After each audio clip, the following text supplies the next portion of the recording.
Ok, então temos aqui o exemplo 5.5. Vamos dar uma olhada nesse exemplo, achei um exemplo interessante aí. Eu lembro de ter dito para vocês, aula passada, né, que vocês dessem uma olhada nesse exemplo. Não sei se vocês chegaram a dar uma olhada e tal, mas vamos dar uma passada por ele então aqui. Deixa eu só ver quem que estamos aqui para lembrar dos nomes de vocês. Ok, foi Joana, João, Francine e Claudir. Beleza, vamos lá então. Então o exemplo diz assim, né? Temos um tanque reator que tem uma refrigeração por meio de uma serpentina que remove calor que é liberado na reação. Então nesse reator existe esse tanque reator, nele acontece uma reação, essa reação deve gerar algum tipo de calor, um aquecimento, e existe uma serpentina então para puxar esse calor para fora, de acordo? Ele diz que foi colocado um controlador proporcional, né? A gente ainda não viu questões de controladores, mas enfim, ele colocou um controlador para manter a temperatura, né? Para ele diz ali, é usado para regular a taxa de fluxo do refrigerante. Então nós temos aqui, deixa eu fazer o desenho aqui do outro lado. Onde que eu estou?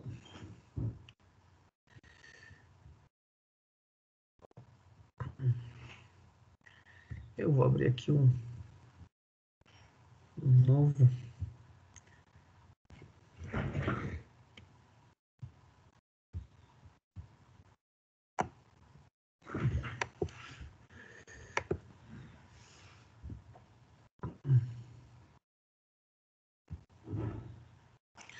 Eu tenho um tanque onde acontece uma determinada reação e existe uma serpentina com um líquido refrigerante, tá certo?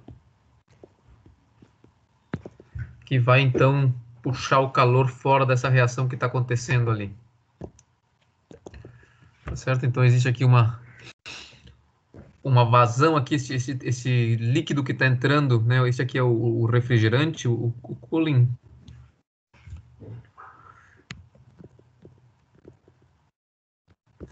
Ele entra, ele vai encontrar vou até desenhar aqui diferente, de outra cor.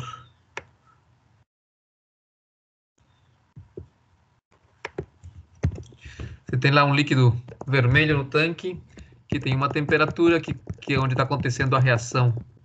Essa reação libera calor, aquece, e então foi colocado essa serpentina com um refrigerante para que ela, né, quando ela circule por ali, ela roube o calor que tem no tanque, né, baixe a temperatura do líquido dentro do tanque. Então eu tenho ali uma temperatura dentro do tanque, de acordo?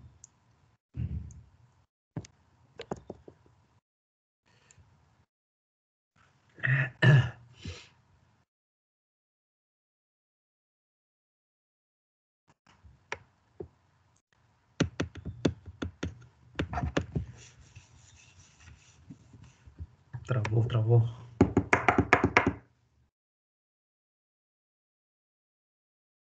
Eu tenho uma temperatura dentro do tanque, que é a temperatura do líquido que eu estou querendo diminuir, e eu tenho um fluxo, certo? Uma vazão ali que está fluindo com uma determinada vazão, tá certo? A vazão do refrigerante, que deve ter uma temperatura de entrada e uma temperatura de saída também, né? Esse refrigerante ali, ele deve entrar mais frio e sair mais quente, já que ele está puxando o calor para fora. Ok, isso é o que está acontecendo ali nesse reator. Então diz, né, um controlador foi colocado para manter a temperatura, né, para regular a temperatura do fluxo, de tal forma a manter a temperatura do reator em um valor razoavelmente constante. O controlador tem sido projetado de forma que o reator, o tanque do reator, apresente a temperatura dele de forma semelhante a um processo de segunda ordem subamortecido, tá certo? Então isso é importante. Ou seja, quando a temperatura, esse aqui é o tempo, de acordo? E eu estou com a temperatura em um determinado valor, tá certo? A temperatura do... Aqui eu quero controlar, que é aquela vermelha lá.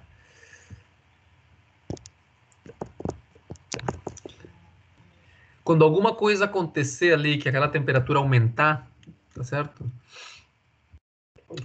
Ou diminuir, imagina que esta aqui é a temperatura desejada, tá certo? E eu estou naquele valor de temperatura desejada. E de repente alguma reação acontece, sei lá, alguma coisa acontece dentro do tanque, uma reação a mais, uma reação a menos, e aumenta o calor. E ao aumentar esse calor, essa temperatura aumenta também. Ou melhor, vamos fazer o contrário, vamos assumir. Não, beleza, aumenta. Então, o que acontece? Digamos que essa temperatura aumenta.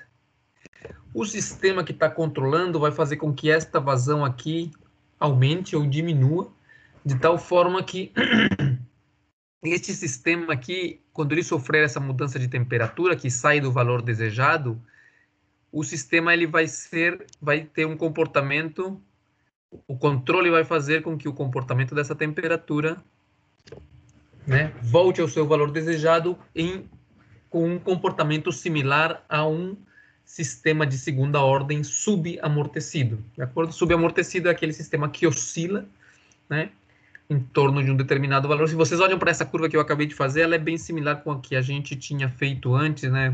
Acontece que ele fica com um sistema que a gente tinha analisado, era que o sistema subamortecido, eu tinha aqui um valor desejado, e eu estou aqui num valor atual, né? Aqui esse é o atual, e este é o desejado, o de cima.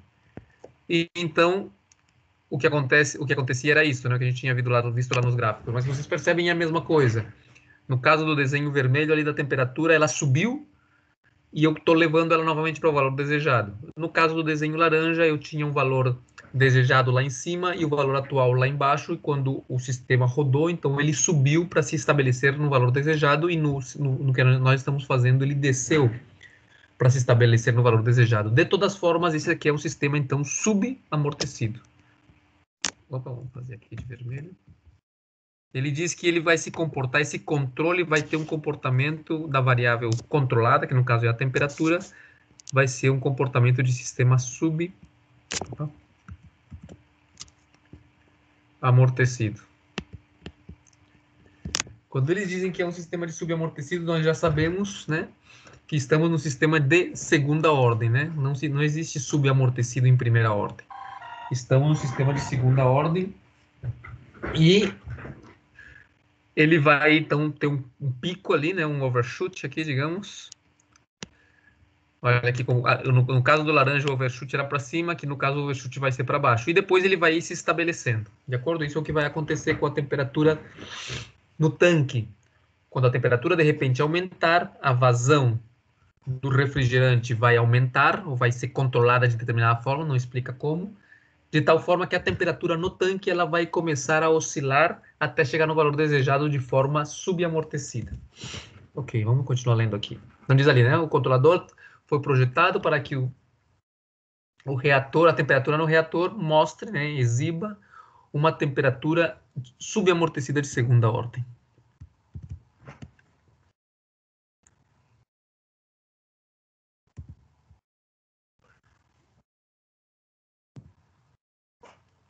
Muito bem. Quando a perturbação acontecer, então ele vai apresentar um comportamento subamortecido de segunda ordem. Ok. Ele pergunta então que ele diz, né, que a vazão de alimentação, quando a vazão de alimentação varia de 0,5, de 0,4 para 0,5 kg sobre segundo, a temperatura do reator, que estava inicialmente em 100, varia para 102. Né? Essa vazão aí que nós estamos vendo é a vazão do refrigerante, do líquido que está refrigerando, aquele líquido azul. Ele tinha uma vazão de 0,4 e variou para 0,5. E foi observado lá, então, que a temperatura que estava em 100 passou para 102.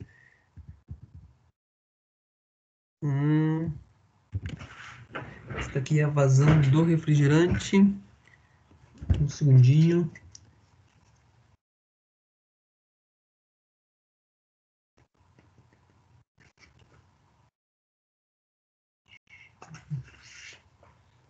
De 0,4 a 0,5, de 100 para 102.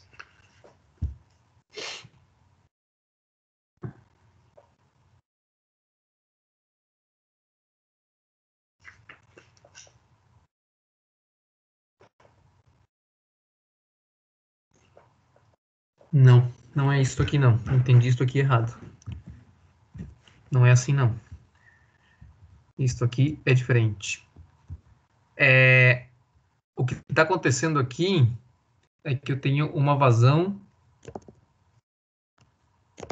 Esta aqui que é a vazão. Vamos chamar ela aqui da vazão verde aqui agora. Tá certo? Isso aqui do refrigerante está acontecendo sim, mas não é esta variável do refrigerante não está entrando na nossa conta. Deixa eu apagar aqui.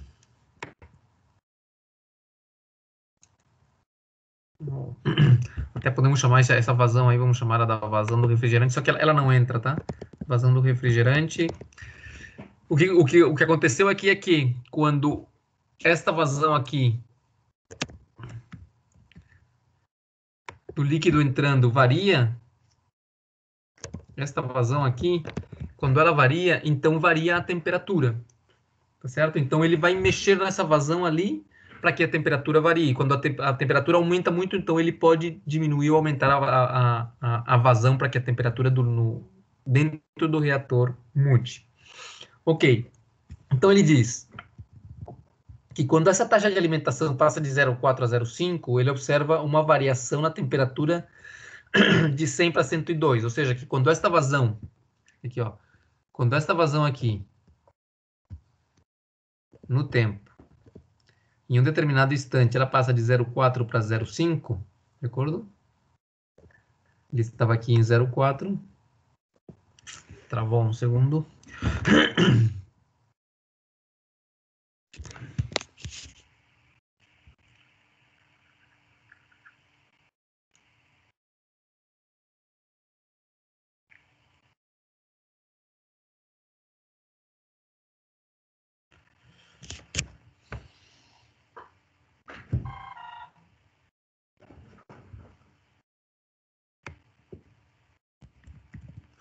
Ele estava aqui em 0,4 e de repente, no tempo zero aqui, ele passou para 0,5.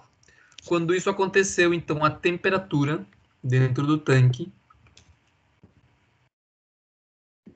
que estava em 100 graus, passou para 102.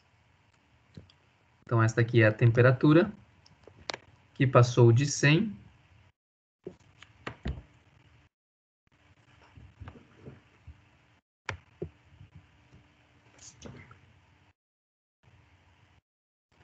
passou para 102 graus. Tá claro isso aí? Quando a vazão, que é aquela variável verde ali, aquele W, que é a vazão de entrada do reagente, aumentou 0,1, né, em unidades de quilograma por segundo, tá certo? Vamos colocar aqui, as unidades desta variável aqui são quilogramas por segundo. Prof, a entrada foi um degrau, né? Isso. E aí a resposta dele ficou com esse comportamento de degrau também? Não, olha lá o que o exercício diz. Que quando mudou a entrada da temperatura, a temperatura mudou, só que essa mudança foi a mudança final. Tá, deixa eu melhorar aqui então, um segundo. Um segundinho, já vou lá. Aqui a temperatura está em graus Celsius. Ok, então vamos melhorar isso aqui, ó. Passou do 100 para o 102, ele teve aqui um comportamento e depois chegou em 102, de acordo? No final das contas, ele se estabeleceu no 102. Tá certo? É verdade. Bem melhor assim. Qual que é a pergunta do exercício? O exercício pergunta: qual é o ganho da função de transferência sob o controle de realimentação que está acontecendo, que relaciona a mudança da temperatura do reator com a mudança de vazão, de acordo? Aqui, ó. Ele pergunta, então, qual é o ganho da função de transferência que relaciona, né, a temperatura do reator, que seria a saída, com a vazão do fluxo, que seria a entrada, de acordo? Então, como que eu relaciono isso aí para encontrar a constante, o ganho, né? Lembra que o ganho é o ganho K. Então, vamos lá. Ele disse que quem que é, vamos lá, Claudia, quem que é a entrada nesse problema todo aqui? Quem que entra e quem que sai? Quem é a variável de entrada e quem é a variável de saída? O que entra é a vazão. Beleza. E a saída?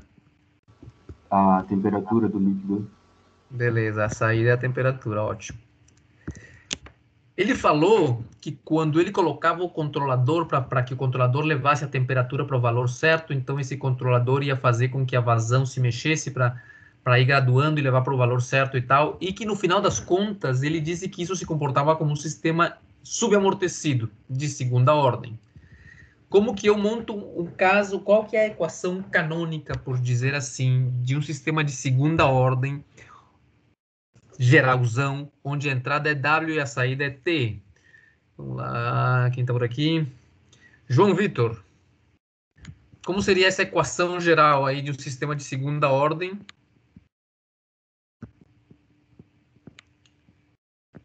Onde a entrada é W e a saída é T.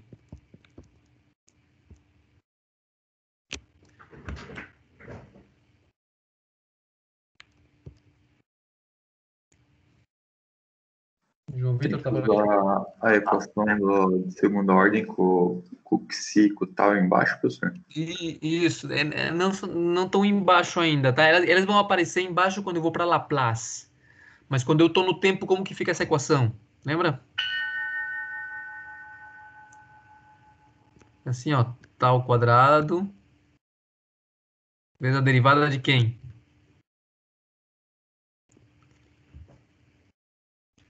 Isso aqui já tem que ir aprendendo, né? Tem que ir decorando aqui as jogadas. Quem pode me dizer aí, como que fica essa equação? Tal ao quadrado, quem vezes a derivada de quem? Da temperatura. A temperatura, derivada primeira, segunda, terceira, qual? Segunda. Segunda derivada com relação a quem? Com relação ao tempo.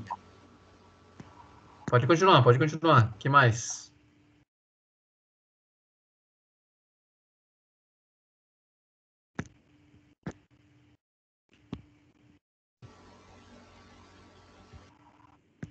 Dois que se tal vezes o quê?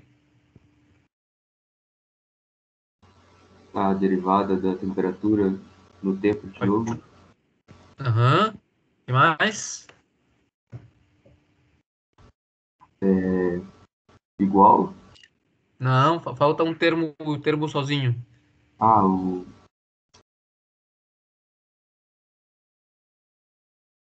K estático. O T, né? É. 2 que se tal mais T igual a quê?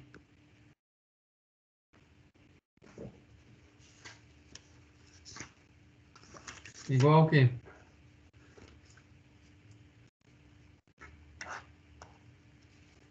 Igual a constante, professor. Isto. Vezes o quê? Constante que é o ganho, né? O ganho estático que a gente chama. Vezes o quê? A entrada, Quem que é a entrada? a vazão. Beleza. Então, a vazão aqui, ó. Ele está dizendo, ó, ele quer saber qual que é a pergunta mesmo do item A ali. Ele quer saber o ganho da função de transferência. Então, o ganho é o K. Tá certo? Essa função de transferência aqui, vocês já viram também, né? Que essa função de transferência não. Essa aqui é a equação diferencial, tá? Essa aqui é a equação diferencial. E quando eu passar essa equação diferencial para Laplace e colocar a saída sobre a entrada, eu vou ter o que a gente chama de função de transferência. E neste caso de sistema de segunda ordem, a gente também já sabe que é um sistema de segunda ordem, e se não sabe, fiquem sabendo aí agora, que você tem esta cara aqui, ó, K sobre tal quadrado, S quadrado mais...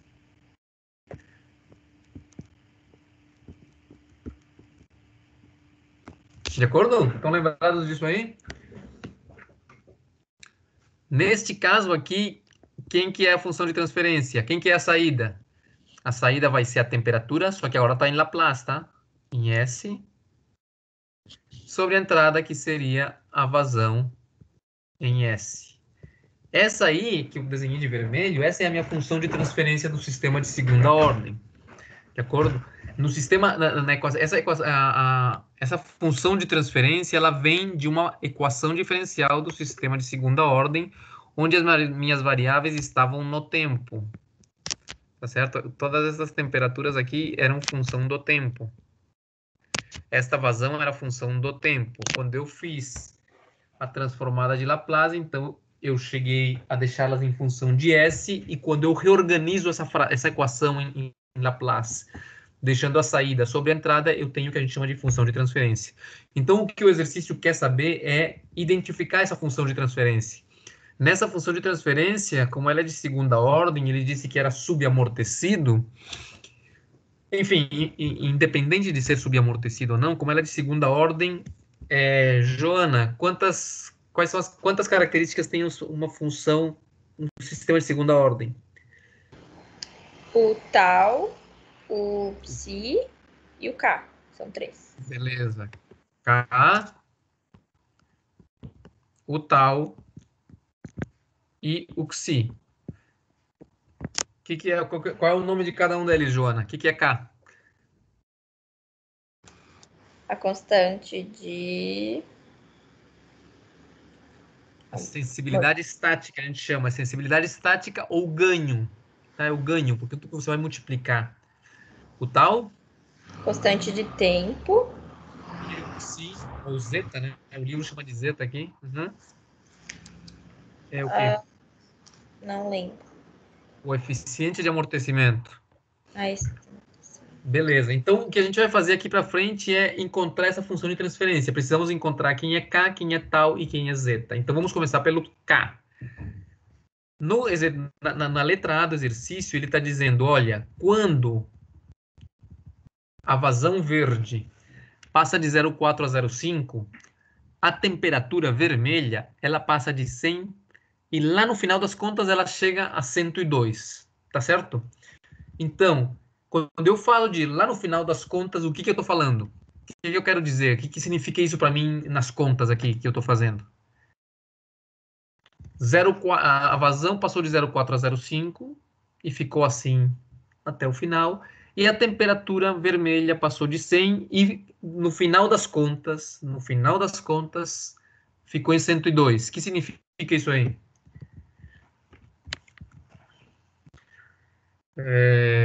Francine, o que é para ti esse final das contas aí? Como que a gente pode usar essa informação aí, Francine?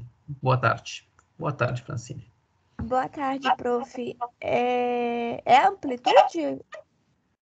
Não. Variação? Oi? Uma variação. Quando a vazão varia de 0,4 a 0,5 e se mantém em 0,5, a saída, que é a temperatura, ela também varia.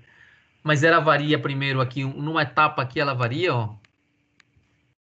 Mas depois ela não varia mais. Como que eu posso pegar informação disso aí? O que significa esses 100 a 102? O valor de 102 é um valor que está acontecendo aonde?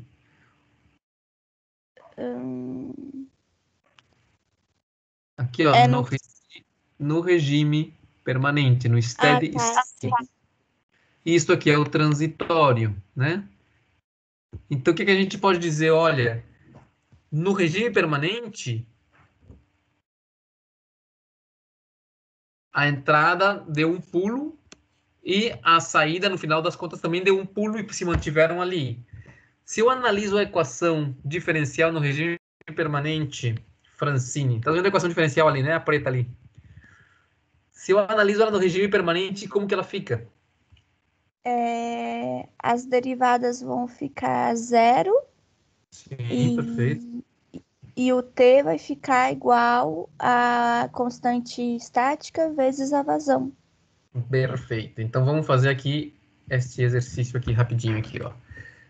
No regime permanente, eu vou ter então que a temperatura no tempo t vai ser perdão, Ctrl Z aqui. No regime permanente eu vou ter então que a temperatura barra vai ser igual a K pela vazão barra, de acordo? Se eu subtraio essa equação daquela primeira que eu tinha, né? Esta aqui vamos chamar de equação 2 e esta aqui é a equação 1. Se eu subtraio 1 menos 2, eu vou ter essa equação em variáveis de desvio. De acordo? Então, em variáveis de desvio, o que eu vou ter?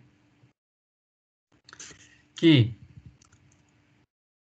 tal ao quadrado pela variável temperatura, segundo a derivada da temperatura no tempo ao quadrado, linha, tá? Essa é a temperatura de desvio, mais 2zeta tal pela primeira derivada da temperatura, tá bom? Segundo.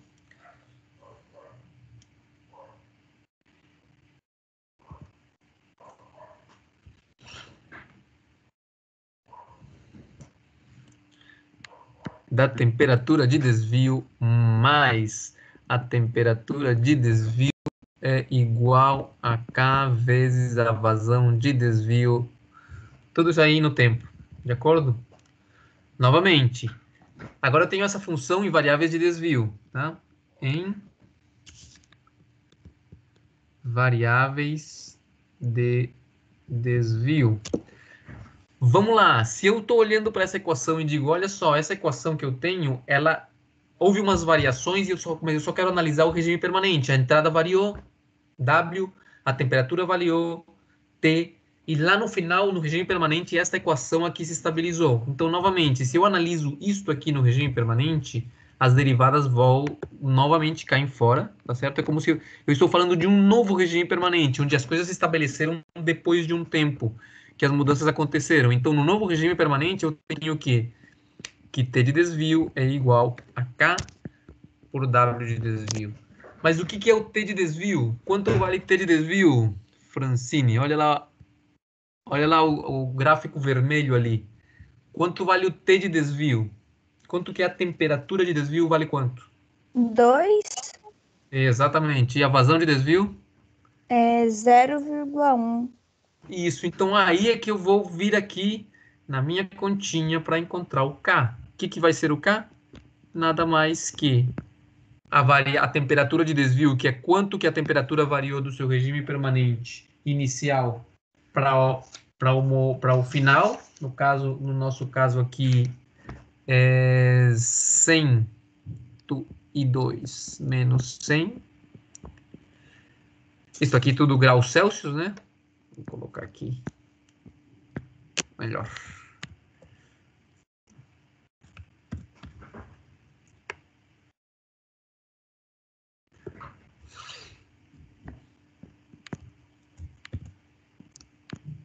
Isto aqui em graus Celsius, sobre a variação da vazão, né? O W ele passou de 0,4 a 0,5, então 0,5 menos 0,5 menos 0,4, e as unidades da vazão ali são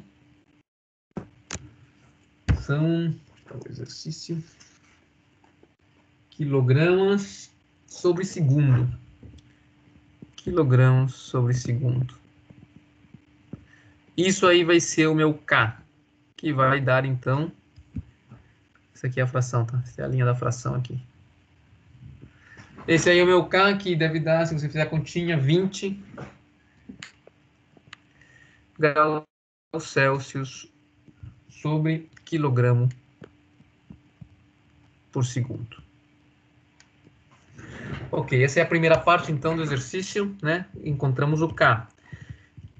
Só que agora eu preciso também encontrar os outros valores. Que valores estão faltando? Me está faltando o tal e está faltando o zeta. né? Este aqui, o K, este aqui K já foi. Este aqui eu já encontrei. Então vamos ver qual informação adicional dão a parte B. Ele diz ali, ó, o operador nota que a resposta resultante é levemente oscilatória, com o máximo estimado em 102,5 e outro em 102, acontecendo nos tempos 1.000 e 3.060 segundos depois de que a mudança acontece. Tá certo? Ele observa que o sistema é esse que ele é subamortecido, né, que ele dá uma oscilada antes de se estabilizar. Ele percebe que tem dois máximos, tá? Um máximo acontece no tempo 1.000 e o outro máximo acontece no tempo 3.060, todos segundos. O primeiro máximo tem valor de 102 e o segundo... O primeiro tem valor de 102,5 e o segundo de 102,0. Então, aqui no gráfico, só para a gente se lembrar da correção que eu falei aqui, né? Agora, este gráfico aqui é o que nós estamos trabalhando, tá? Não é este aqui não, porque eu estava pensando aqui em que era a vazão, tá? Não é mais este aqui não. É um gráfico parecido com este, ou seja, a temperatura se comportou de forma subamortecida, mas ela subiu, passou de 100 para 102, ela passou de 100 e subiu para 102, né, e se estabeleceu em 102,5. Então, de acordo com o que está dizendo ali o enunciado,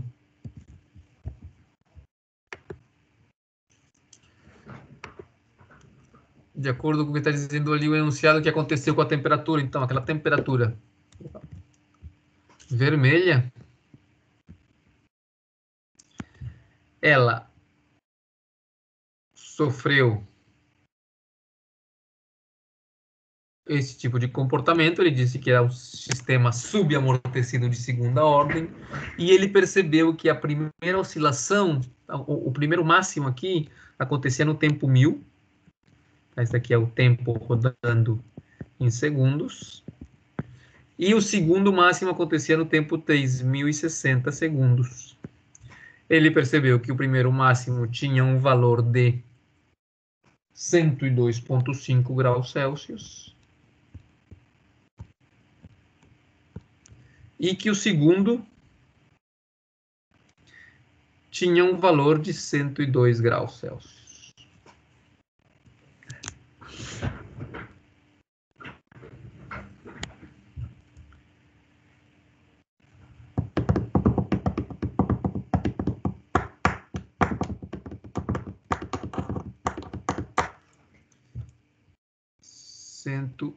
Está travado um segundinho.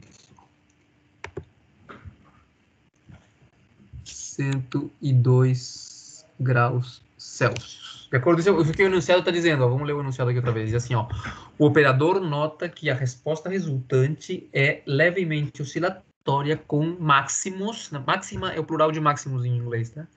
Com máximos estimados para serem 102,5 e 102, acontecendo nos tempos 1.000 e 3.060 depois da que a mudança é iniciada. Qual é a função de transferência completa do sistema? Então, ele está dando essa informação, ele viu que isso aqui aconteceu, tá? Isso aqui foi observado. E ele quer saber o quê? A função de transferência completa do sistema. Ele quer saber esta função que eu vou colocar aqui em uma bola da cor preta. Não, preta não. Da cor verde escuro aqui, ó. Esta aqui é a função de transferência que ele quer. Para essa função de transferência precisamos o K, o tal e o zeta. Já encontramos o K, agora vamos buscar o tal e o zeta. Fala. Por que no 102 ele tem um máximo, se 102 é o valor que ele estabiliza? Porque o exercício está mal colocado. Porque ele diz no começo, né, que ele diz que ele estabiliza na primeira parte, ele faz do 100 para o 102 e estabiliza aqui. Aqui ele vai dizer outra coisa, vai dizer que ele não estabiliza realmente no 102, ou que se ele ou se não, uma forma de explicar é dizer que na parte anterior ele estabilizava próximo de 102, não exatamente em 102. Não sei se me explico. Eu acho isso ruim do exercício. Ele deveria ter trocado de número. ter colocado aqui, sei lá, que ele estabilizava em 101,9, se ele quisesse, porque traz essa confusão. Lá no anterior ele disse que estabilizava em 102 e aqui ele está dizendo que o segundo máximo é 102. Se é máximo, então ele não estabiliza em 102 ainda. Tá claro? Sim, sim, é que eu realmente fiquei confusa. Realmente o exercício poderia ser colocado, assim como tá, ele é confuso por isso mesmo, né? Porque se na primeira parte o exercício estabiliza em 102, como é que na parte B ele vai dizer que tem um máximo em 102? Mas tudo bem, realmente tá mal colocado o exercício com relação a isso. Vamos imaginar que ele não estabiliza em 102, tá? Ele estabiliza em outro valor ali muito próximo. Muito bem, então lembra, estamos agora no problema de encontrar o valor de zeta e o valor de coeficiente de amortecimento e constante de tempo. A gente tinha visto que quando o sistema ele é de segunda ordem subamortecido, tínhamos visto algumas relações, algumas equações. Lembra que a gente viu na página 83, acho? Isso. Na página 83, a gente tinha visto aqui uns termos, né, sobre pico, tempo de subida, razão de decaimento, etc. E tínhamos umas formulinhas aqui, ó, que nos ajudavam a relacionar certas variáveis. Aqui as formulinhas da 5,52 a 5,55. Né? Temos ali o tempo do pico, em função da constante de tempo e do zeta. Temos o sobrepico em função do zeta, o raio de decaimento e tal, e tal, e tal. Aí eu pergunto aqui para vocês, que formulinhas dessas eu posso usar com a informação que ele nos deu? Sim, lembra, eu tenho que encontrar o zeta e o tal. E tenho essas formulinhas aí à disposição. Que formulinha poderia me ajudar com a informação que ele me deu? Ele me deu essa informação, me disse que eu tinha um pico em 102,5 e que tinha o próximo em 3.060. Um pico valia 102, perdão, eu tinha um pico em 1.000 e o próximo em 3.060. O primeiro pico era de 102,5 graus e o segundo pico era de 102 graus. Uma coisa nesse gráfico ainda, vamos lá, Francine. Francine, nesse gráfico vermelho, que valor de temperatura é este aqui? Enquanto que começa a temperatura? 100. 100, beleza. Isso é bem importante, tá? Não vou pensar que ela começa em 0, porque senão estraga todo o nosso assunto. Ela estava em 100 e sofreu uma variação e passou, no final das contas, para 102. Perfeito. Então, que gráfico, que fórmula dessa daqui me ajudaria? Vamos ver quem está mais por aqui na nossa sala hoje. Jader, que fórmula você acha que a gente pode usar aí com a informação que ele nos deu? Fórmula dessa que o senhor colocou ou as de Laplace? Não, dessas fórmulas que estão aqui na tela agora, da 5,52 até a 5,55, eu tenho algumas fórmulas que relacionam características de um sistema de segunda ordem subamortecido com o valor de tau, que é a constante de tempo, e com o valor de zeta, que é o coeficiente de amortecimento. Qual dessas aí eu posso usar com a informação que ele nos deu? A informação que ele nos deu foi essa aqui, ó, de que o sistema subia e que tinha um pico em 1.000, o outro pico em 3.060, que o primeiro pico valia 102,5 e que o segundo pico valia 102.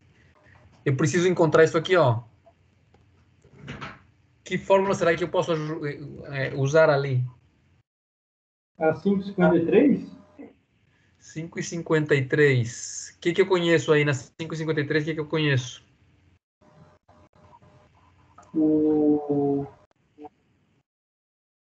Não. O tal não tem, né? Não, o tal eu quero... O 5,53 não tem tal. Aquele... Oi? É zeta, eu acho. Isso, zeta. O zeta eu não sei. Ó. Uma das coisas que eu quero encontrar é o tal e outra é o zeta. Não, nenhuma das duas eu sei. Se eu uso a 5,53 que você disse ali, o que eu conheço nessa equação? O overshoot. O overshoot eu conheço? Quanto que vale o overshoot? Como que eu calculo o overshoot aqui? Vocês lembram o que é o overshoot? Como que eu calculo o overshoot? O sobrepico, que a gente chama. Vai ser o primeiro sobre pico menos o segundo, dividido... Tá certo? Não sei. Não. Olha ali, o overshoot é o numeral 4 que está ali na tela. Diz ali, overshoot OS é igual a A sobre B. Quem é A e quem é B? Estão vendo ali no desenho, no gráfico? No nosso caso, como que eu calculo o overshoot? Quem é A e quem é B?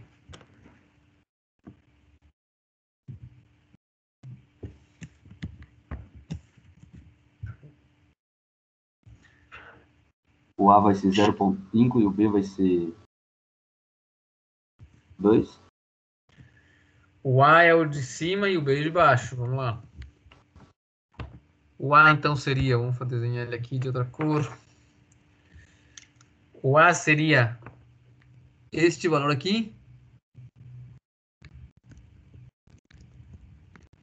que é o valor do valor final do regime permanente, até lá em cima, e o B seria este aqui.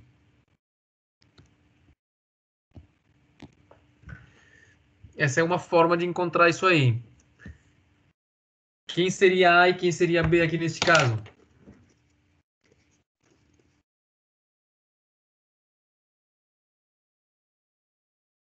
O B é 100 e o A é 0,3? Oi? O B vale 100 e o A vale 0,3? Não é 3 não, tá ali é um 5. Ah, Aqui é um 5. 0,5. Isso, mas não, olha só o B, ele começa em 100 e vai até 102.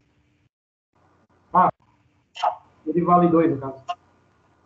Isso, exatamente. Nesse caso aí o nosso B valeria 2 e o A valeria quanto? 0,5. 0,5. Beleza.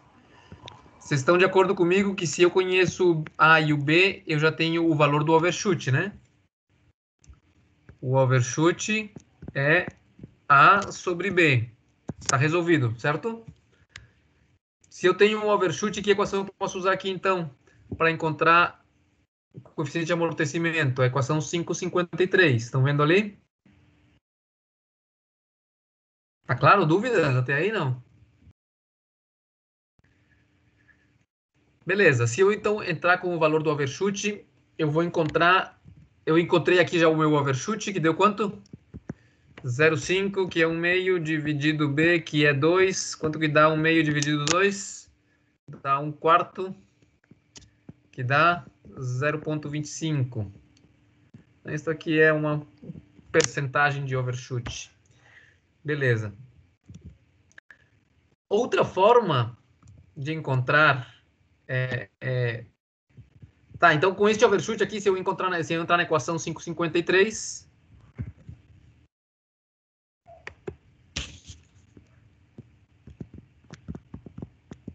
O que eu tenho na equação 53? Que o overshoot, este aqui é o overshoot, é igual a E elevado na menos pi zeta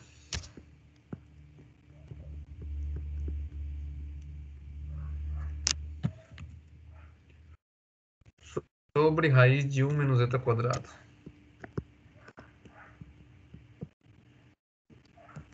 Beleza, é uma equação, uma incógnita, de acordo? O overshoot eu já conheço, 0,25%. 25%. E a minha incógnita, então, aqui é o zeta. Uma equação, uma incógnita posso resolver. Mas olha só.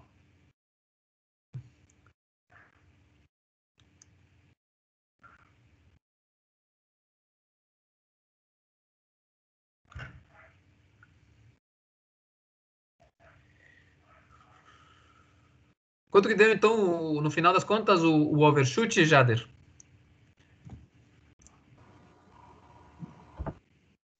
Só um pouquinho. Deu 0,25. 0,25. Muito bem. Outra forma de encontrar aí esse valor de zeta, que vai dar 0,4 ali, de acordo? Vocês estão vendo a conta ali na tela, né? A conta ali na equação 5,56. Antes da equação 5,56 tem ali o zeta, né? Ele pegou a equação a equação aquela 5,53, isolou o zeta e ficou em função do overshoot. O overshoot é 25%, substitui e encontra o zeta. Mas eu poderia usar esta figura 5.11 aqui. Jader, na figura 5.11 que eu estou mostrando aí, se o overshoot é 25%, então você vem aqui na coluna da direita.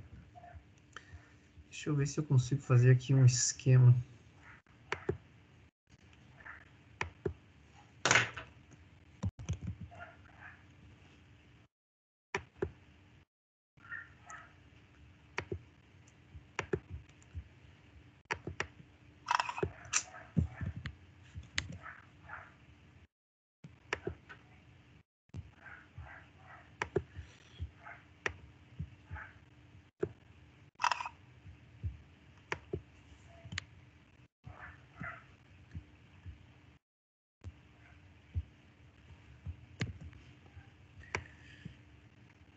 Jader, se eu estou aqui neste gráfico e eu sei que o overshoot é 25%, mais ou menos 25%, aqui seria 30, né? Aqui é 30, opa. Aqui é 30%. De acordo? Na metade ali. Sim.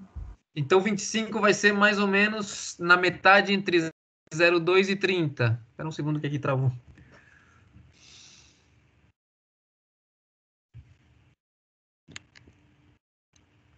Vai ser aqui, ó. Mais ou menos aqui vai ser o 25%. Então, você vai aqui, como esse daí é 25% é o overshoot, olha lá, o overshoot vai dar, então, que o zeta é mais ou menos quanto? Jader. 0,4? 0,4, que é a mesma coisa que ele encontrou aqui usando aquela equação 5,53, beleza? Então, esse gráfico aí da equação 5.11 pode te ajudar, né, em ver se você não quer uma coisa, não precisa de uma coisa tão precisa, né? A equação vai te dar o número certinho. Aqui no gráfico você vai ter uma boa ideia. Beleza. Agora eu preciso encontrar também a constante de tempo tal. Jader, olhando esse gráfico aí, eu já sei que o meu zeta é 0,4. Como que eu encontro a constante de tempo tal? Você pode imaginar ali como que eu faria nesse gráfico? Eu ia jogar até a primeira linha. Certo. E depois eu desceria, daria mais ou menos o mesmo resultado. Vamos lá. Olha aqui, ó. Com essa constante de tempo, tá vendo aqui o período? A curva do período? Sim. Quanto que é o período do nosso exercício aqui, ó, Jader? O período é o tempo que passa entre oscilação, o tempo que dura uma oscilação completa. Oscilação completa pode ser de pico a pico. Então, quanto que é o período da nossa conta aqui, do nosso exercício? 2060? Exatamente, olha, aqui temos o nosso período, P é 2060 segundos. Então, se eu tenho essa informação do período, e eu tenho este gráfico que aqui, que eu já sei que o meu zeta deu 0,4, logicamente, né, estou fazendo aqui umas contas não muito precisas, não. Se eu usasse as equações, seria o valor certinho. Mas aqui, ó, eu posso vir aqui, vamos aqui, ó, dar um chute. Vamos chutar que isto aqui bateu em 0,9, tá? Ou seja, que 0,9 é igual a 2π tal sobre o período, que é 2060 segundos. Se vocês isolam ali a constante de tempo tal,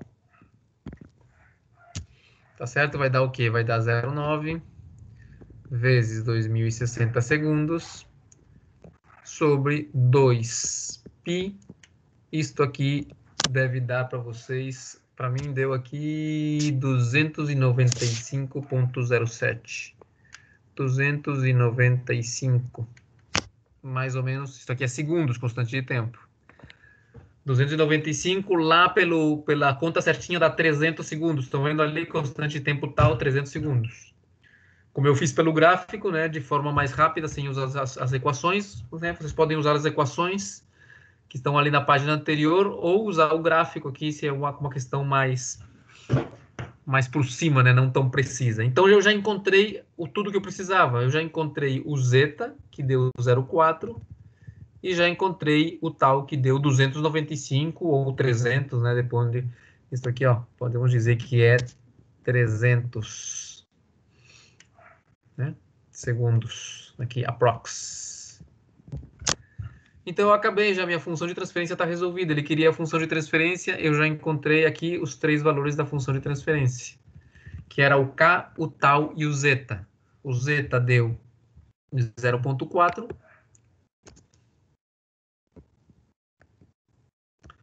O tal deu 300 segundos. Travou.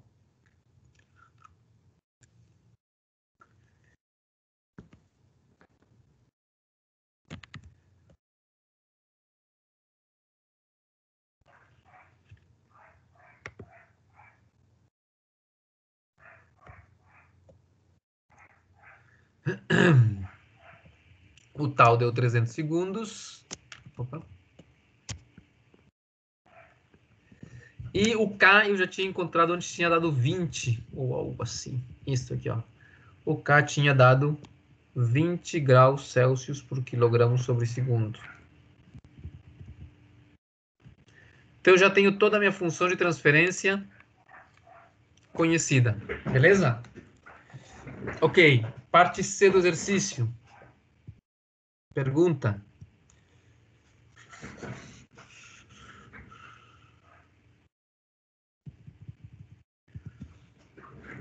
Parte C do exercício pergunta: o operador falhou, né, errou em anotar o tempo de subida e pede para você encontrar quanto seria esse tempo de subida TR, né, Rising Time, baseado nos resultados que a gente encontrou até agora, na parte A e na parte B. Ele quer saber quanto que é o tempo de subida, porque o cara lá mofou, dormiu e não anotou o tempo de subida.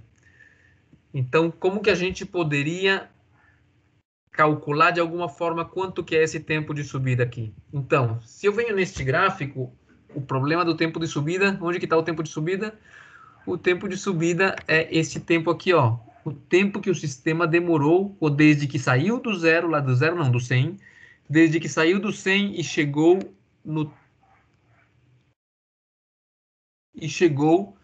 no valor de regime permanente, que é aquele valor lá de 102 mais ou menos e tal. Então, esse aqui é o tempo de subida, o Rising Time, tá? TR. Travando direto isso aqui. TR. Este aqui é o que ele quer saber, quanto você estima ele, porque o cara lá, ele falhou em pegar esse dado e não pegou. Muito bem. Esse aqui é o meu tempo de subida que eu quero estimar. Muito bem.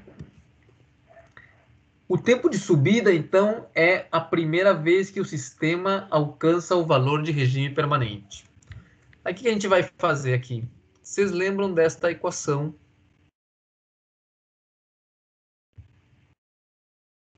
Desta equação aqui.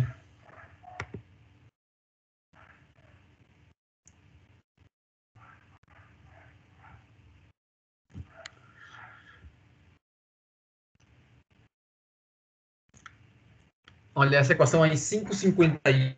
Essa equação 551 mostra como que a resposta de um sistema de segunda ordem subamortecido quando na entrada acontece um degrau, que é exatamente o nosso caso, né? Nós temos aí a resposta de um sistema de segunda ordem subamortecido quando na entrada acontece um degrau. Você percebe que quando o tempo for muito grande, ele vai se estabelecer no valor de regime permanente. Como é um degrau que está entrando, olha aqui, ó. Se você olha para a equação 551 e você assume que o tempo é muito grande, o que vai acontecer? Isso aqui a gente já tinha falado, olha, tá até o desenho ali, ó. O que acontece quando o tempo vai para o infinito? Quem que tá por aí? Joanna Miller. O que acontece com 551 quando o tempo é muito grande? Fica cavejando. Exatamente. Por quê? Porque o expoente é negativo, então ele aproxima de zero. O expoente é negativo. Uhum. Então,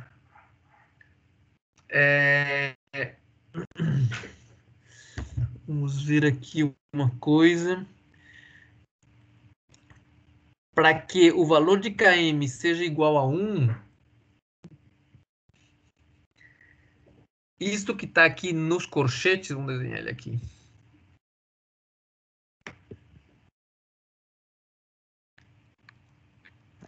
Nesses corchetes vermelhos aqui, ó.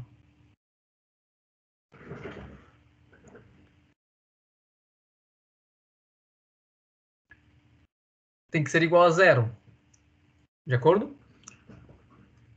Porque, ok, essa parte toda, este T aqui, ó, quando ele for muito grande, ele for para infinito, ele vai fazer com que este termo zere. De acordo? Joana, de acordo, né? Sim. Só que nós não estamos falando de um tempo infinito aqui. Nós estamos falando de que tempo? Eu estou bem no começo ali. Olha, eu quero saber quem que é este TR aqui, ó. Então eu não estou indo para o tempo infinito. Então, para que o tempo de subida TR ele seja calculado, e eu sei que ele acontece quando a curva vai subindo e passa pelo valor de 102, que é o valor final dele. Então, quem tem que zerar não é esse termo e na menos zeta t sobre tal, que zera quando o tempo é infinito. Quem tem que zerar agora é esse corchete que está ali. De acordo? Que eu vou... Aqui. Esse corchete aqui, ó.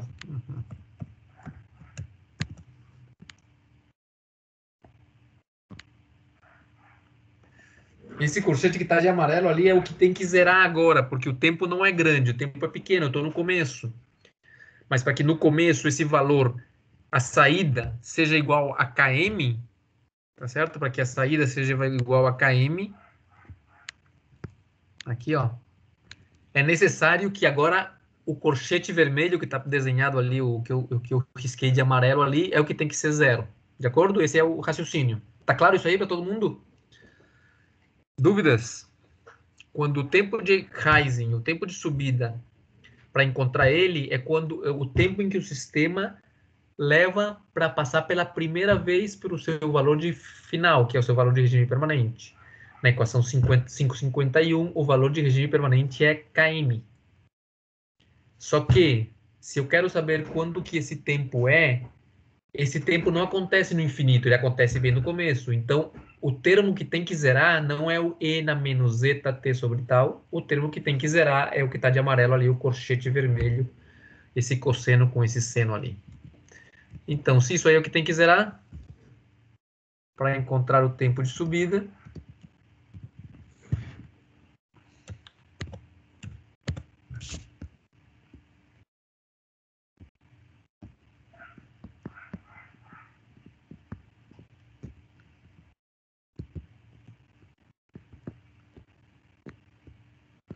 o rising time, então, quando que ele acontece? Ele acontece na primeira vez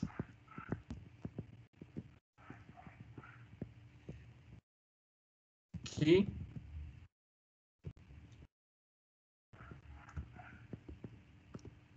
a temperatura T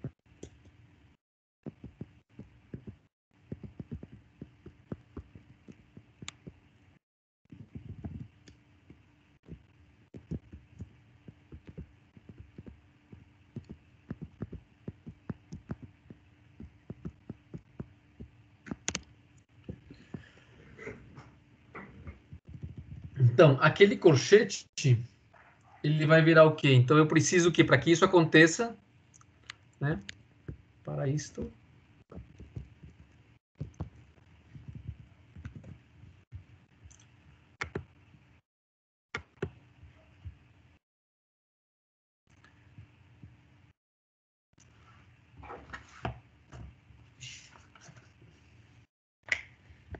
Para isto, cosseno.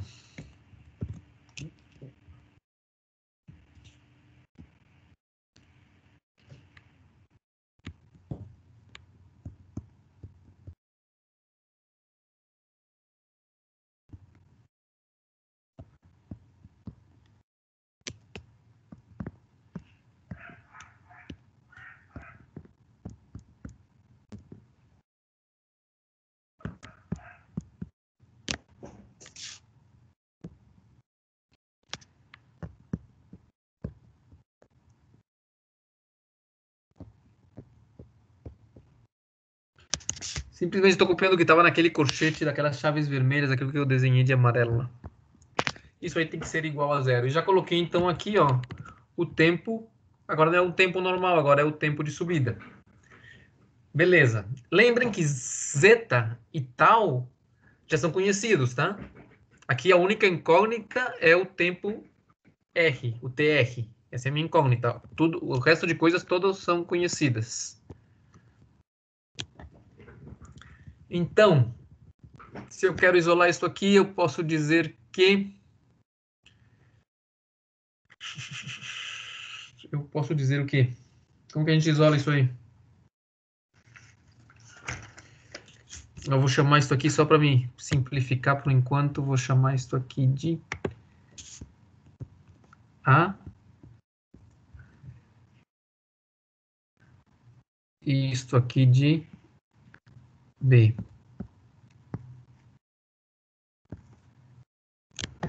A e B. Então eu vou ter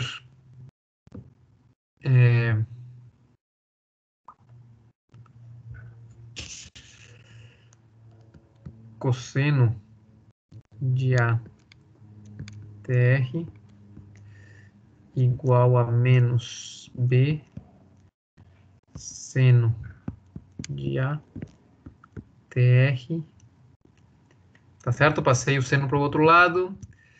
Ainda posso dizer aqui então que divido tudo pelo cosseno, vai dar igual a menos B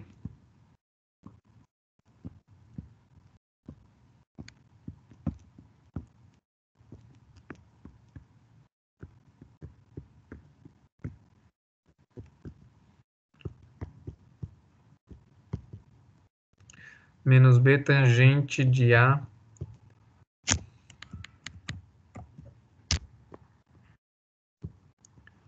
TR é igual a 1. Muito bem. Então, 1 sobre menos B é igual, melhor ainda, arco tangente a tan, né? Ou melhor assim, ó. Tangente na menos 1 de 1 sobre B vai ser igual a A vezes o TR. Lembrem que A e B são totalmente conhecidos, tá? Eu já conheço todos os valores de A e B, porque dependem de zeta e de tal que eu já conheço. Ok.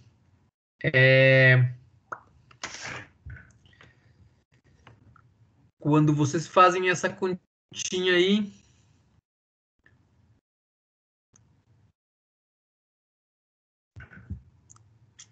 uma coisa, tá? Lembrem de quando forem fazer isso aqui, essa tangente aqui tem que estar tudo em radianos, tá? A calculadora em radianos, porque eu estou trabalhando com a dimensional. Em radianos. Quando vocês fazem essa continha aí,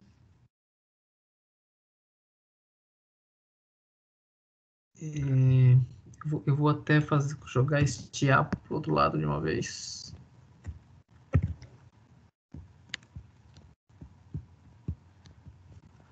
Esse daí é o tal do tempo TR.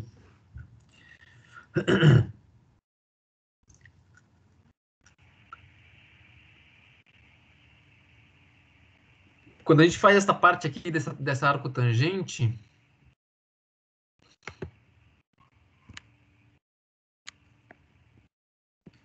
isto aqui me dá menos 1,15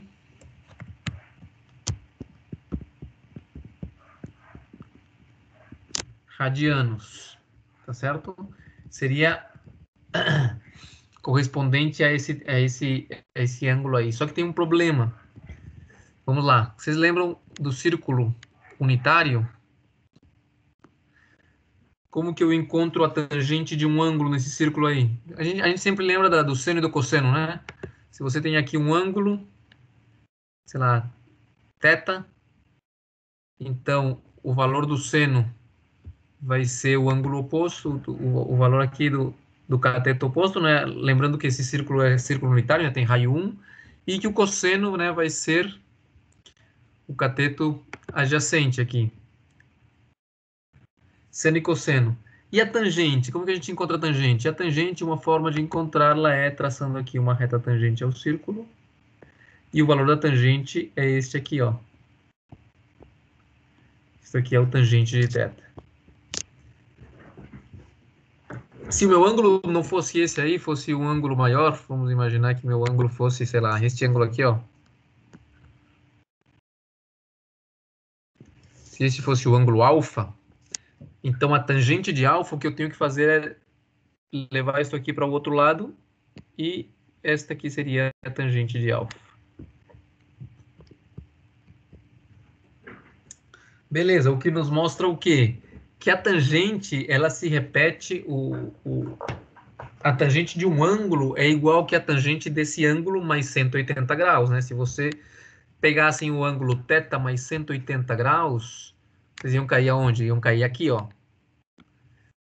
Né? Este ângulo aqui verde seria θ mais 180 graus, mais π. E teria a mesma tangente que o ângulo θ, tá certo? Então, é θ de tangente de θ mais π.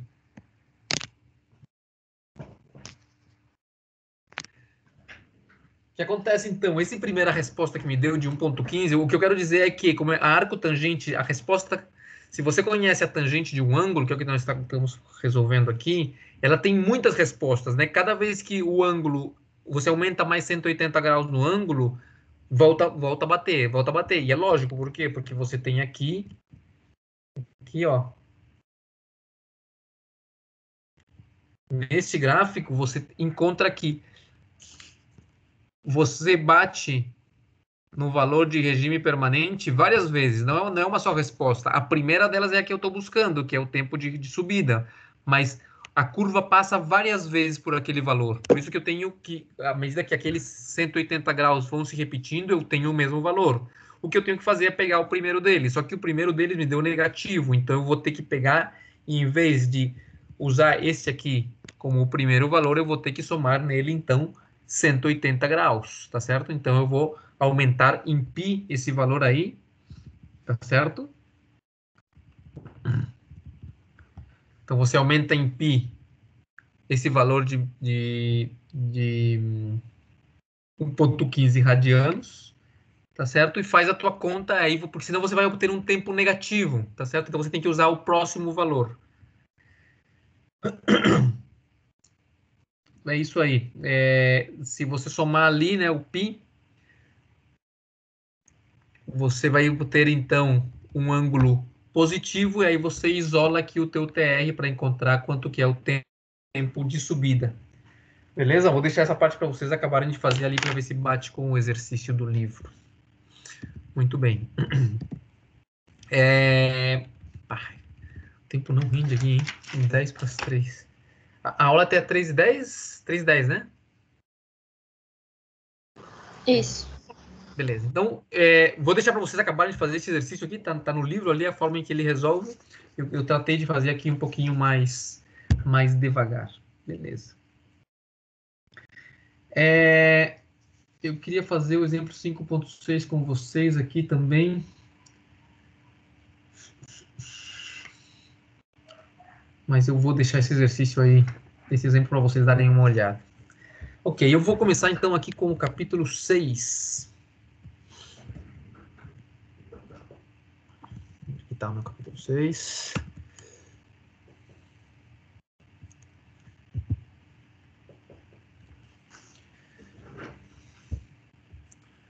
Lá eu vou começar, né, com o capítulo 6.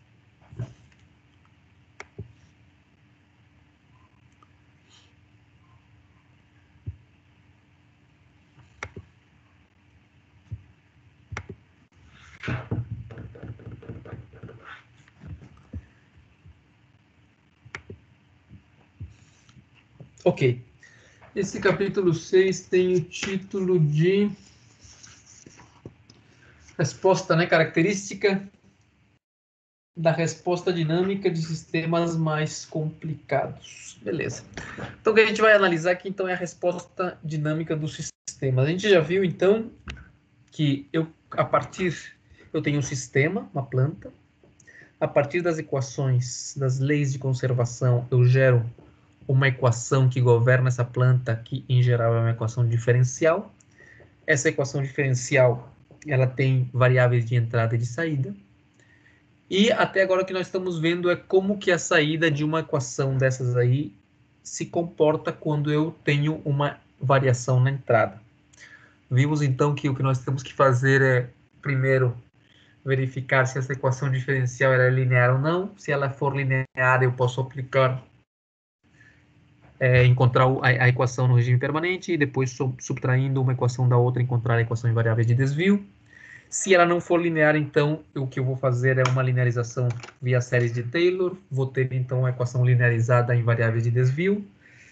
Estando ali, em qualquer um dos dois casos, eu vou aplicar a transformada de Laplace. Estando em Laplace, eu isolo a saída. Tendo a saída isolada, eu volto para o tempo. Se preciso, vou ter que usar frações parciais, senão eu posso voltar diretamente. E estando no tempo, então, eu corrijo a variável de desvio, que não me interessa, pela variável real, e acabou o problema, né? Esse é o nosso problema, a nossa questão até agora. O que a gente vai fazer agora, então, é analisar um pouco o que acontece com esses sistemas dinâmicos quando, de forma mais qualitativa que quantitativa. Até agora a gente chegou numa resposta certinha ali, a equação de saída certinha para uma entrada num dado sistema de primeira ou segunda ordem. Então vamos lá, capítulo 6. Seja a saída, né, QO normalmente é saída, a QO, a resposta de um sistema no tempo para uma entrada dada aqui. Então você tem um sistema, uma planta, onde entra com QI, a variável de entrada, e a saída é QO, a variável de saída. Essa função de transferência do sistema em GS, né? Essa planta, esse sistema, que está governado por uma equação diferencial, pode ser representado por uma função de transferência. Já vimos como que é a função de transferência. Você vai para Laplace, e lá em Laplace você faz uma fração que é a saída sobre a entrada, e essa fração ali, o que ela der, é a minha função de transferência do sistema. Em geral, a gente chama ele de GS, tá? A função G. Além da resposta analítica, né, quantitativa, certinha, do sistema dinâmico encontrado ao aplicar a transformada de Laplace inversa na função de transferência, né? Como que eu encontro a saída? Eu pego a minha função de transferência, que é a planta em Laplace, e multiplico ela pela entrada em Laplace, de acordo? Que é o QI. Então, se eu tenho aqui a minha função de transferência, né? Eu tenho aqui, ó, a função de transferência em Laplace, entra QI, sai QO. Então, a saída nada mais é do que multiplicar QI pela entrada, que é o que está aqui, né? QI pela entrada, não, QI pela função de transferência. Essa vai ser a tua saída em Laplace. Depois, o que você vai fazer? A antitransformada, e você vai, então, encontrar a saída no tempo. Então, diz, é possível analisar também os efeitos qualitativos, né? Até agora foram quantitativos, foi numérico, número. Mas ele diz que é possível analisar os efeitos qualitativos da resposta, considerando o denominador e numerador da função de transferência. Então, vamos lá. Eu tenho uma dada função de transferência, por exemplo, essa aí, ó. Estão vendo ali, ó, G de S é a função de transferência e tem em cima 1K e no numerador 1K e no denominador tem essa expressão ali. Se vocês observarem para aquilo ali, vocês já poderiam dizer, pô, olha só, essa função de transferência que está aqui, na realidade, ela poderia vir de várias funções de transferência, né, vários blocos seguidos. Talvez você pode analisar e dizer, olha, isso aqui tem cara de ser o quê? Por exemplo, poderia ser um bloco integrador 1 sobre S, né, uma planta, que a sua resposta vai para um sistema de primeira ordem, K sobre tal S mais 1. E depois eu tenho um sistema de segunda ordem, que é 1 sobre, sei lá, o que está ali no denominador, né? Tal quadrado S mais 2, tal S mais 1, tá certo? Então eu teria aqui entrando QI em Laplace, QI em S, e saindo aqui, na saída aqui, eu teria QO em S. Mas, enfim, por hora isso aí não nos interessa. Só digo que quando você olha para a função de transferência, você pode, né, imaginar de onde que ela vem. Então, temos essa função de transferência aí. E ele diz que o zeta, o coeficiente de amortecimento, ele é menor que 1. Ele está entre 0 e 1.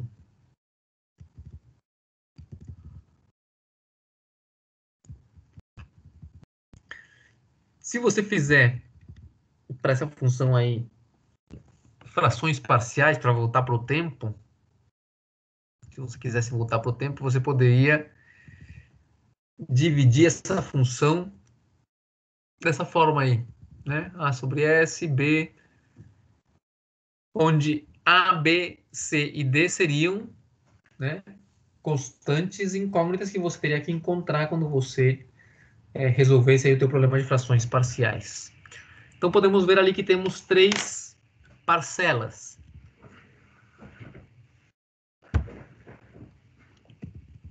De acordo com a tabela de Laplace, né, imagina que você já fez a tua conta, você já encontrou quanto vale A, quanto vale B, quanto vale C. E de acordo com a tabela de Laplace, você pode então voltar para o tempo com cada uma dessas parcelas. Então, eu tenho ali, ó, de acordo com a tabela de Laplace, a contribuição de cada um desses termos no tempo, né, vou para o tempo, seriam esses ali, ó. A primeira parcela, o A sobre S, de acordo com a fórmula 2 da tabela do livro do Seborg, eu teria então o que eu tenho um fator constante, né, que seria esse valor de A. Eu observo que ele é um fator constante de um degrau ali, de 1 sobre S. A parcela 2, o que vai ser no tempo? Então, a parcela 1 vai me entregar uma constante no tempo. A parcela 2, que está ali em romano, 2, ela vai me entregar o quê? Vai me entregar um fator, se eu observo a fórmula 6 da tabela, ela vai me entregar um fator multiplicando esse n-t sobre tal, porque esses sistemas que têm cara de sistema de primeira ordem, eles vão entregar, então, uma função exponencial no tempo, de acordo? Então, essa segunda parcela, que é a que eu estou obtendo a partir da fração parcial 1 sobre tal 1s mais 1, né, vezes um fator ali, ele vai ter uma cara de n-t sobre tal. A terceira parte, que é esse c mais ds aí sobre tal 2 quadrado, s quadrado, mais 2z, tal 2s mais 1. Esse daí não está no livro, tá? Essa tabela, essa fórmula não está no livro, mas eu busquei lá em uma outra tabela e eu encontrei então que para voltar para o tempo a partir dessa expressão, o que eu tinha era essa expressão que está ali. Vamos desenhar ela aqui em amarelo aqui, esta expressão amarela aqui, ó. Seria a resposta no tempo, de acordo do terceiro termo ali. Essa parcela, né, então ele tem ali fator dessa expressão de um cosseno com um seno e tal. Ok.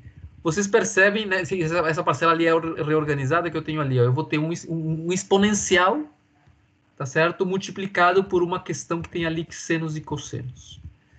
Quando você multiplica um exponencial por um seno ou por um cosseno, o que você tem na realidade é um envelope, de acordo? Então, se você tem que a tua função exponencial tem esta cara aqui, por exemplo, tá certo?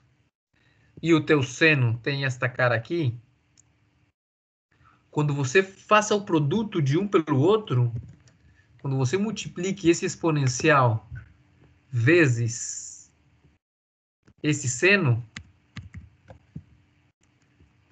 a tua resposta vai ser um seno envelopado no exponencial, ou seja, esse produto aí vai resultar em algo desse tipo aqui assim, ó.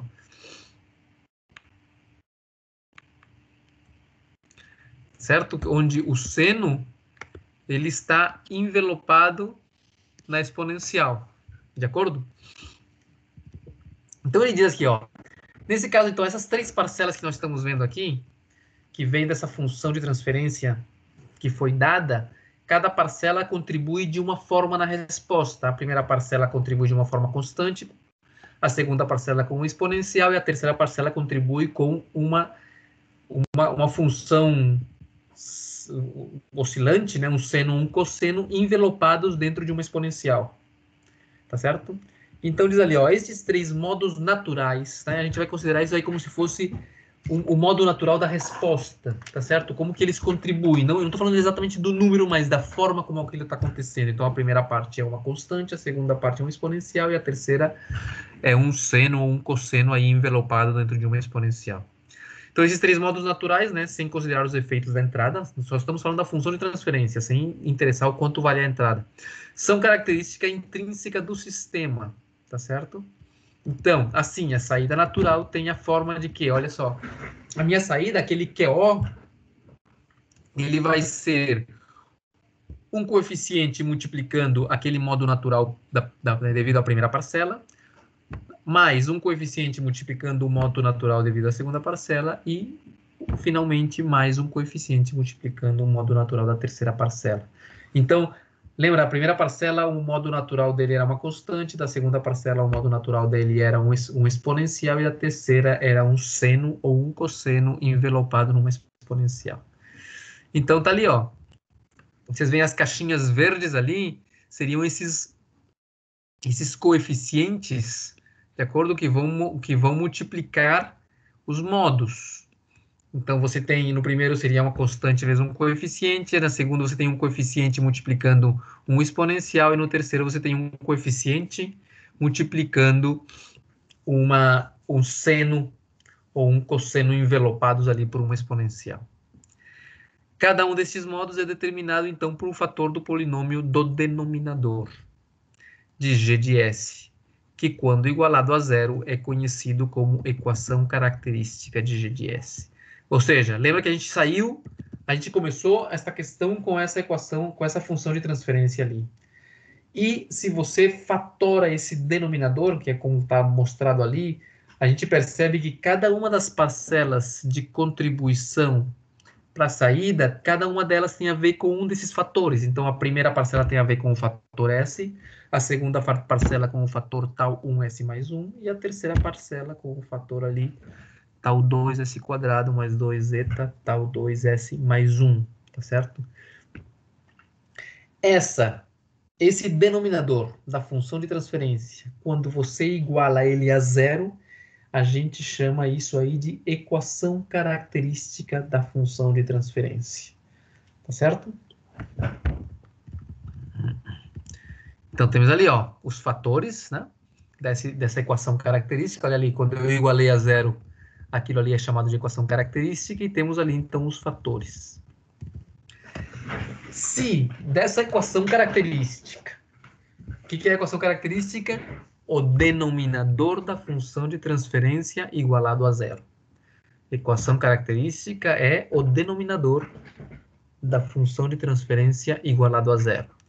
Se eu encontro as raízes dessa equação característica, ou seja, se eu encontro os valores de S que cumprem para que essa equação seja igual a zero, é o que a gente chama, então, dos polos da função de transferência. O que são os polos, então? São os valores de S que levam o denominador da função a zero. Ou seja, os valores de S da equação característica, ou seja, os valores de S que fazem com que o denominador seja zero, o denominador igualado a zero é a equação característica.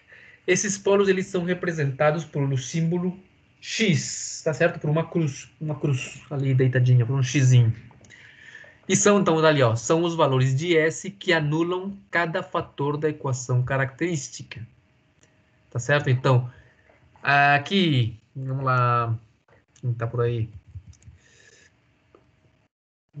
Joana Luiz, olhando aí para essa equação característica, tá vendo a equação característica aqui, né? Que é o denominador igualado a zero. Olhando para essa equação característica, quais são os três valores de S, ou melhor, qual é um dos valores de S que leva esse polinômio a zero? Qual seria?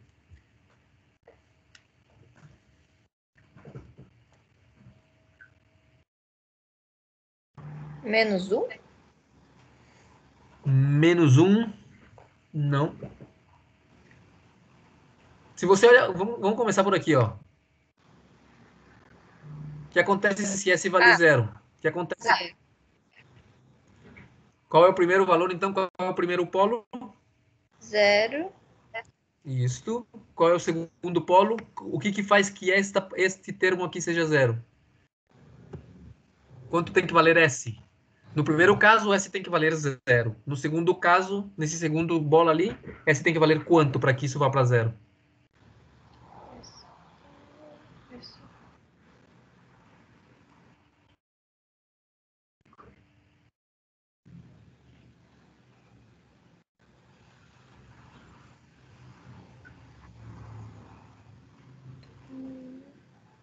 Quanto? Nossa, você simplesmente pega este parênteses e iguala ele a zero. Quanto vale S?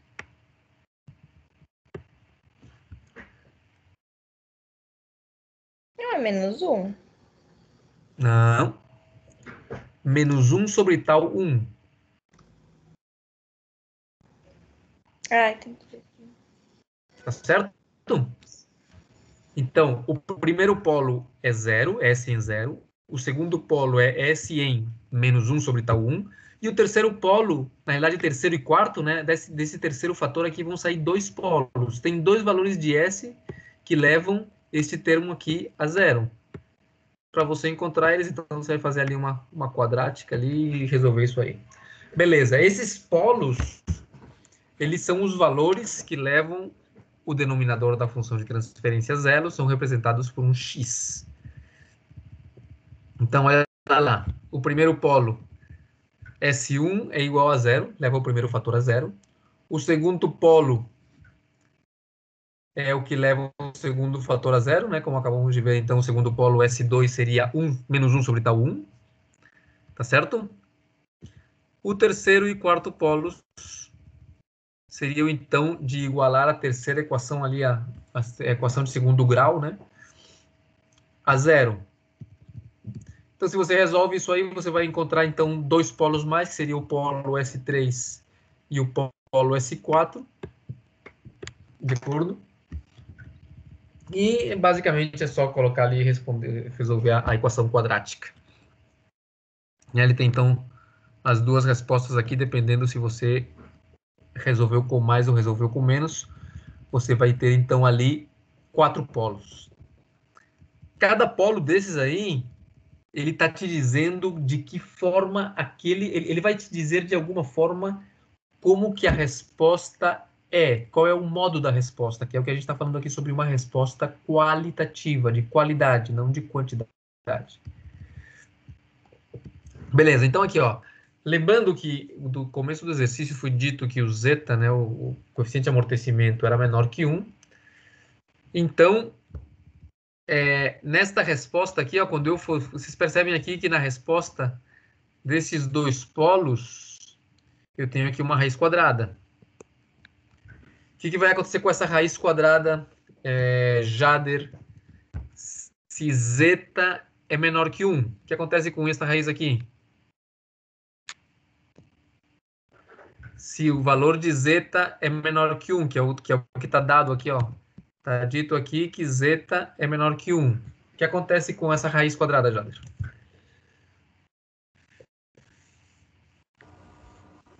Ela não existe? Né? Vai acontecer o quê? Vai acontecer, ó, qualquer número menor que 1 elevado ao quadrado vai dar menor que 1. E um número menor que 1 menos 1 vai dar um número negativo. E raiz de um número negativo é um número imaginário, de acordo? O que vai acontecer? Está escrito ali, né, que o raiz quadrada de zeta quadrado menos 1 é um número imaginário. O que vai acontecer? Que este polo aqui, ó, o polo 3 e o polo 4, eles vão ter uma parte real. Eles têm aqui uma parte real. Mas eles vão também, então, ter uma parte imaginária.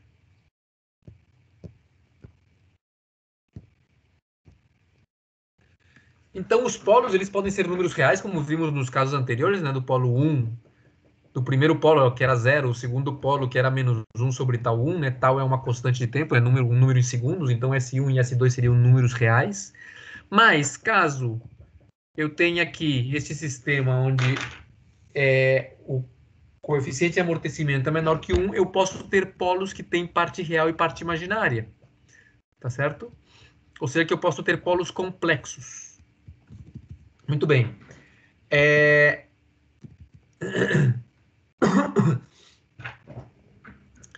A parte imaginária, né?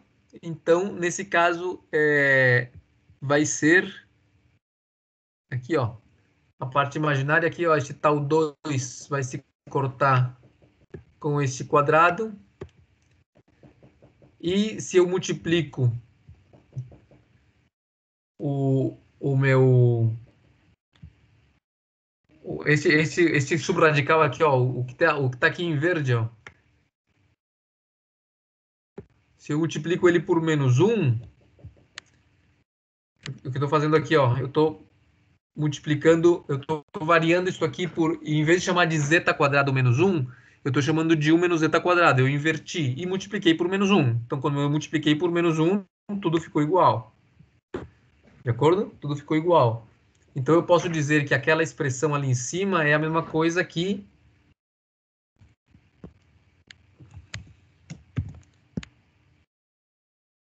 raiz de 1 menos zeta quadrado vezes raiz de menos 1, onde raiz de menos 1 é o que a gente chama de número imaginário, né? A gente chama de I, e muitas vezes também se chama de J, tá? Só para não confundir I com corrente elétrica, às vezes a gente chama esse número imaginário de J. Então, nesse caso, olha só quais seriam os meus polos 3 e 4. Meus polos 3 e 4 teriam uma parte real menos zeta sobre tal 4 sobre tal 2, tá ali, ó, menos zeta sobre tal 2. E teria uma parte imaginária, que seria o quê? O tal se cortou, o tal de cima se cortou com o quadrado de baixo, o 2 se cortou com o 2 de baixo, e ficou somente, então, a raiz quadrada de 1 menos zeta ao quadrado sobre tal 2, e essa é a parte imaginária. Beleza, vamos deixar por aqui, já que eu passei do tempo, não percebi ali. A gente continua falando sobre isso aqui na próxima semana, né? Como que a gente calcula os polos e como esses polos têm a ver com a resposta qualitativa da função de transferência. Eu falei no começo da aula, não sei se estava todo mundo aí, que eu deixei para vocês no Moodle uns exercícios para vocês fazerem, que eu vou até dar uma corrigida agora, porque falta dizer ali de alguns exercícios, somente a parte A e B, etc. E porque eu estou percebendo vocês um pouco perdidos, então eu vou passar uns exercícios para vocês ali do livro, dos capítulos 1 ao 5. Eu preciso que vocês façam isso aí para entregar terça-feira, porém, eu queria estar disponível para vocês aí em algum horário, pode ser da segunda-feira, para resolver alguma dúvida aí sobre esses exercícios, ou da sexta-feira, não sei se vocês têm aí disponibilidade, quando que vocês vão começar a fazer esses exercícios para a gente poder dar uma dica para vocês aí, caso vocês... Mas eu preciso que vocês tentem primeiro, tá? Eu não quero fazer eu fazendo o exercício, mas que vocês tentem e vocês tenham algum tipo de dúvida nesses exercícios, e então a gente pode conversar antes da próxima terça-feira. Não sei que horário é bom para vocês aí na sexta. Na segunda eu acho muito em cima já Pode ser na sexta-feira, que horário é bom para vocês aí, talvez... Para a gente dar uma conversada sobre esse assunto. Sexta-feira, na parte da tarde, para mim, qualquer horário. Pode ser? Não é obrigatório, obviamente, né? Eu só tô vendo vocês muito perdidos quando eu pergunto para vocês aqui, e agora o que é? Agora o que faz? Eu vejo vocês aí meio voando. Então, como o tema da primeira prova já acabou, eu preciso, né? Eu gostaria que vocês tivessem certa firmeza no que estamos entendendo aqui, no que estamos aprendendo, ou se não estamos aprendendo também. Isso aí é bom que vocês saibam se estão entendendo ou não. Então é isso. Mas isso, né? Vocês têm que chegar com algum esforço feito, né? Não chegar, não entendi nada. Se você não entendeu nada, me manda uma mensagem antes da sexta-feira, tá certo? Tentem fazer esses exercícios entre hoje, amanhã, quarta, da quinta, para a gente tentar, né, ajudar de alguma forma. Mas então é isso, não sei, para vocês ali é bom na sexta-feira, 14h, a gente pode gastar uma horinha ali tentando fazer alguma coisa, alguma dúvida.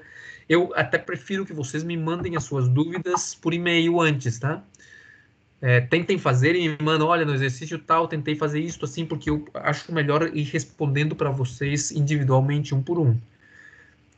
De todas formas, acho bom, talvez a gente se reúne aí sexta-feira num horário e conversa um pouco, mas eu gostaria de conversar com alguém que esteve interessado e perguntou e tentou, porque senão não faz muito sentido para mim, não.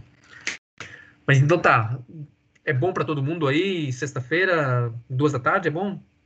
Sim, professor. 1h30? Tranquilo. 1h30, tem alguém não pode? Beleza, então. Professor, Ah. pode ser mais no final da tarde? Pode ser, pô, umas 4 horas? Pode ser 4 horas. Que eu teria aula durante a tarde, mas 4 horas pode ser. Mas até que horas vai a tua aula? Seria melhor até 5h50, depois das 5h50, então. Que geralmente a aula acaba mais cedo. Mas aí Mas começa a que horas começa a tua aula? Tem aula de saúde e segurança 1h30, aí eu tenho outra às 3h10. Então vamos fazer assim, vamos fazer sexta-feira, meio-dia. De 12 até 1h30. Pode ser, vocês comem antes aí, ou comem depois, ou não comem, ou comem durante, sei lá. Pode ser? Meio-dia, sexta-feira? Por mim pode ser. Todo mundo ok? Então não é obrigatório, tá? Se você não pode, não quer, não tem problema. Eu só queria ver. E olha lá, lembrem, tentem fazer esses exercícios. Eu vou mudar já, tá? Apenas a gente acabe aqui, eu vou mudar. Por sinal, eu vou parar aqui essa gravação, que isso aqui já não interessa a ninguém.